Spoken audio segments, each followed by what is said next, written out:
কলকাতা টিভির পর্দায় আপনাদেরকে সকলকে স্বাগত। আমি পূজালি রয়েছে আপনাদের সঙ্গে। অন্নপূর্ণা ভান্ডার নিয়ে অর্থাৎ অন্নপূর্ণা যোজনা নিয়ে যেই চক্রান্ত বা যেই নানান প্রশ্ন ঘটছিল সাধারণ মানুষের মধ্যে, সেটা কিন্তু এইবার শান্তির পর্যায়ে যেতে চলেছে বলে জানানো হয়েছে মাননীয় মুখ্যমন্ত্রী শুভেন্দু অধিকারীর তরফ থেকে। জানা যাচ্ছে 17ই আগস্ট থেকে যারা যোগ্য মহিলা অর্থাৎ যাদের বয়স 25 থেকে 60 বয়সের মধ্যে থাকবে তারাই কিন্তু এই অন্নপূর্ণা যোজনার টাকা পাবে।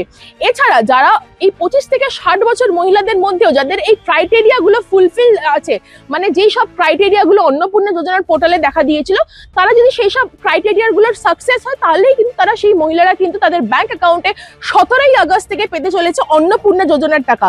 পাশাপাশি এটাও মাননীয় মুখ্যমন্ত্রী জানিয়েছেন চূড়ান্ত পর্যায়ের কিন্তু এই যাচাই প্রক্রিয়া চলছে এবং খুব শীঘ্রই কিন্তু এই অন্নপূর্ণা যোজনার যাচাই অর্থাৎ চূড়ান্ত পর্বের যে যাচাই সেটা কিন্তু ইতিমধ্যেই শেষ হতে চলেছে। এবং তার পাশাপাশি মাননীয় মুখ্যমন্ত্রী শুভেন্দু অধিকারী এটাও জানিয়েছেন যে অন্নপূর্ণা ভান্ডারের টাকা কিন্তু এইবার যোগ্য যারা উপভোক্তা তাদের ব্যাংক অ্যাকাউন্টেই কিন্তু 17ই আগস্ট থেকে ঢুকবে এবং তার পরের মাস থেকে কিন্তু দ্বিতীয় সপ্তাহের প্রতি মাসেই কিন্তু তাদের যোগ্য উপভোক্তাদের ব্যাংক অ্যাকাউন্টে এই অন্নপূর্ণা যোজনার টাকা ঢুকবে।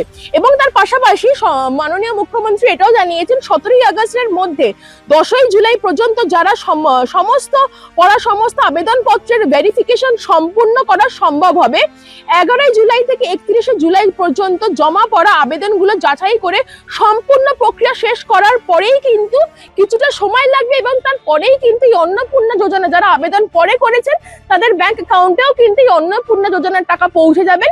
কিন্তু তাদের হয়তো একটু সময় লাগবে, কারণ কি এখনো তাদের বারবার রিভেরিফিকেশন বারবার করা হচ্ছে। কারণ কি এর আগেও আমরা দেখে এসেছি যারা অযোগ্য মহিলারা তারাও কিন্তু তাদের এই লক্ষ্মীর ভান্ডার পেয়ে এসেছেন এবং সেই জন্যই কিন্তু মাননীয় মুখ্যমন্ত্রী শুভেন্দু অধিকারী বারবার এই একটা বিষয় খুব ফোকাস করেছেন, যেখানে তিনি চূড়ান্ত পর্যায়ের ভেরিফিকেশন চালাচ্ছেন এবং দ্রুত গতিতেই ভেরিফিকেশন চালাচ্ছেন, যেখান থেকে যারা যোগ্য মহিলারা তারাই কিন্তু এই অন্নপূর্ণা যোজনার টাকা পেতে চলেছেন তাদের ব্যাংক অ্যাকাউন্টে।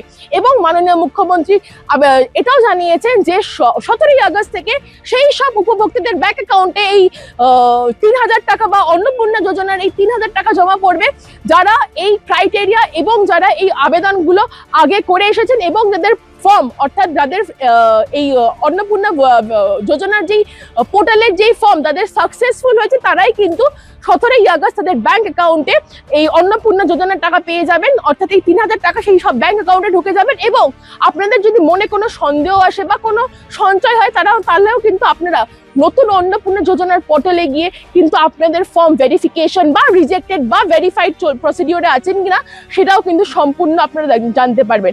তো সমস্যা অলমোস্ট মিটে এসেছে অন্নপূর্ণা যোজনা নিয়ে। খুব শীঘ্রই সুখবর আসতে চলেছে সেই সব যোগ্য মহিলাদের কাছে যারা এই অন্নপূর্ণা যোজনার টাকা নিয়ে এত নানান প্রশ্ন করছিল এতদিন ধরে। সব তথ্য জানতে চোখ রাখুন কলকাতা টিভির পর্দায় রাত দিন 7 দিন।